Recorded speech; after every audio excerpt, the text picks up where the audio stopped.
Hurricane Katrina impacted New Orleans about 15 years ago, and the city has lived up as the city that cared for God, its moniker dating back far as 1938. Now, most of the city has bounced back, even flourishing and experiencing a record low unemployment rate.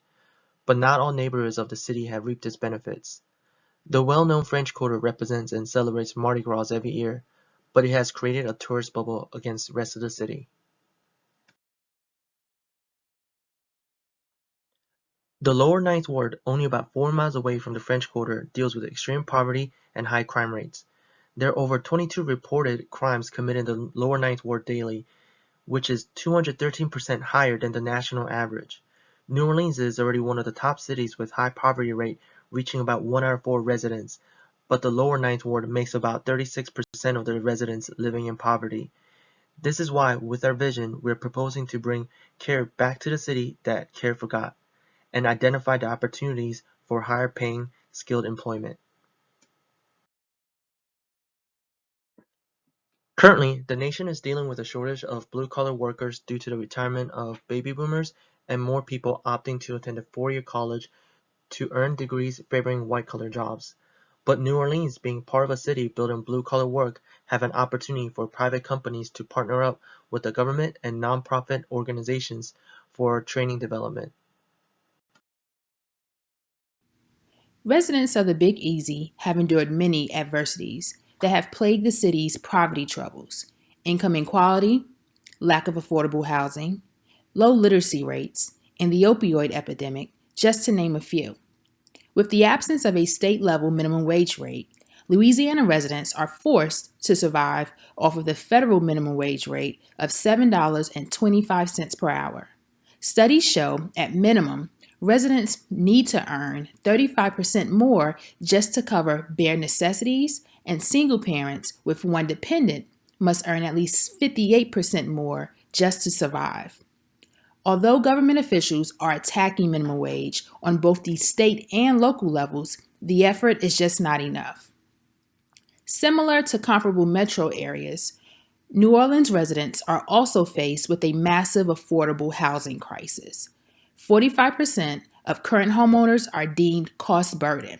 City officials, developers, and advocates establish a 10-year plan titled the Housing NOLA that will focus on restoring existing homes, building new homes, and converting commercial buildings into housing units. In New Orleans, almost 2 out of every 5 children are unable to read on a third grade level by the end of the school year. The third grade is a pivotal year where those reading below grade level are prone to dropping out of high school, which ultimately will lead to lower paying jobs. Programs such as the New Orleans Campaign for Grade Level Reading are making huge strides to ensure more and more youth enter the fourth grade reading at the appropriate level. Lastly, in effort to combat the nationwide opioid epidemic, the District Attorney of New Orleans received approval to introduce a brand new mapping program, which will allow officials to track down overdoses in real time. In effort to combat New Orleans' existing poverty issue, we propose a phenomenal concept where a think tank coalition is established to bridge the gap between the community, government, and businesses. As a result, the community and government will benefit from lower unemployment, crime, and poverty rates. Local residents will benefit from an increase in wage, education, healthcare management, and quality of life, while companies will receive tax breaks, gain a larger pool of viable applicants, and larger profit margins. For the think tank to be successful, we've identified key stakeholders in the process that will require buy-in and continued support, which includes New Orleans residents, business owners, and state and local governments. For residents, we'll want to focus on creating solutions to train those in poverty to step into employment opportunities forecasted to benefit all residents. Poverty places stress and pressure on our social services sector and the government agencies trying to meet those needs. Business owners will also benefit from the alleviation of poverty in the city. Businesses in New Orleans are facing a shortage in the local labor market. Training local residents to satisfy employment opportunities in the growing economy incentivizes businesses to reduce recruiting and relocation costs. Since many of the projected employment growth areas are tied to industrial positions, there is a higher likelihood to implement effective training programs, in contrast to professional positions that require advanced degrees.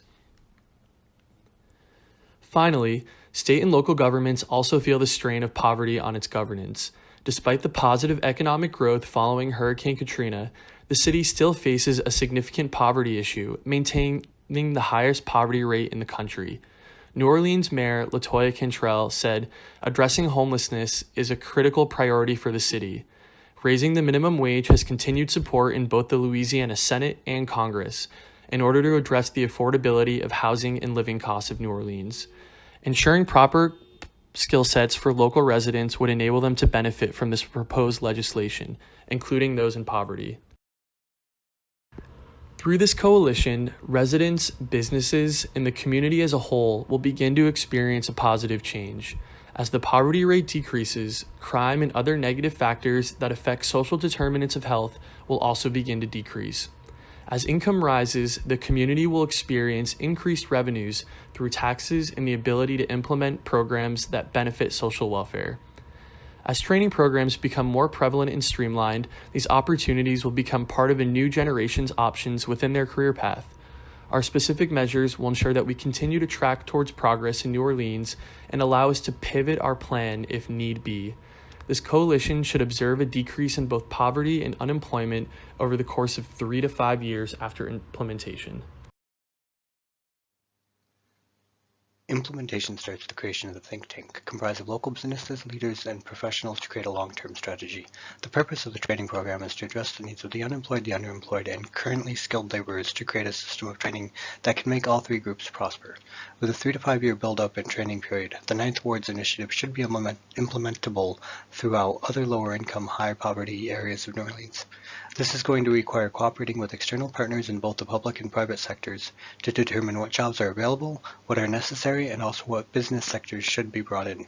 Furthermore, the program needs ongoing support from the community, guaranteeing that the needs of the community are being met, that companies involved are keeping up their side of the agreement, and those members that are receiving the training are completing it and entering it into those better jobs. There are certain barriers to entry, including budget concerns and constrictions from both the public and private sectors. Local companies benefit from the lower paid labor and have a reluctance to incorporate skilled workers, which cost more. And the training programs needs strong cooperation from the government and the local businesses to help shoulder some of these financial and or physical burdens. However, the long-term benefits should have exponential gains. The implementation process of the training program has the underlying but incredibly important task of recreating the vision of New Orleans. With an incredibly vibrant and interesting history, it is a travesty to equate New Orleans to nothing more than Mardi Gras and post-Hurricane Katrina hardships. The reduction of poverty is critical to bringing back the vibrancy and joie de vivre that New Orleans is traditionally known for. As we know, solving poverty is a complex problem, and unique characteristics of cities make it difficult to simply implement lessons learned from other cities. New Orleans was put into the spotlight following Hurricane Katrina and the rebuilding efforts that have been ongoing since. Various programs have been put in place to restore the city, including $109 billion in funding from the federal government to restore the Gulf Coast. This program, along with others targeted specifically at New Orleans, have failed after 15 years to rebuild and supply affordable and sustainable housing for New Orleans residents under or near the poverty line. The limited supply of houses has driven home prices in the market upward and out of the affordability range for many. This is why Housing NOLA, a partnership of residents and nonprofits that joined together to address the affordable housing crisis, have identified low wages as one of the major contributors to this gap. To help resolve the issue of low wages, Louisiana Representative Duplessis and Senator Carter have already sponsored bills to increase the minimum wage to $15 an hour. While these bills are moving through Congress, many remain hopeful while others express concern. According to the Congressional Budget Office, an increase to $15 an hour would boost wages for 17 million workers nationwide and result in 1.3 million individuals becoming jobless. It's hard to assess if that result translates directly to the New Orleans economy. At the beginning of 2020, New Orleans was projecting an increase of almost 20,000 jobs over the next 2 years. These jobs are important to maintain in order to reduce poverty and increase the city's tax base. If legislation ultimately increases the minimum wage, it may have an adverse effect on business owners and the projected employment numbers. As a result, the city should not rely solely on minimum wage increases and should consider alternative strategies and programs to address the many facets of poverty. There will be some challenges associated with implementing this coalition, but a holistic view of the program, its stakeholders, and the greater micro and macroeconomic outlook suggests that this idea is appropriately positioned to address the issue of poverty. The New Orleans economy is healthy and forecasting growth in the next 2 years. Specific growth is expected in industrial development, creating jobs in construction and the predominant oil and gas industry where labor shortages are expected. Both are industries that could benefit from an effective training program to help qualify workers to fill openings.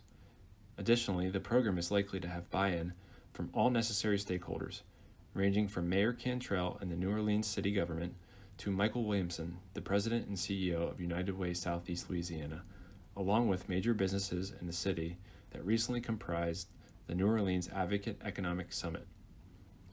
During this summit, the projected growth of the New Orleans economy was celebrated, but it was noted that the economy needs more effort on education, training, and physical infrastructure to make sure key sectors are supported.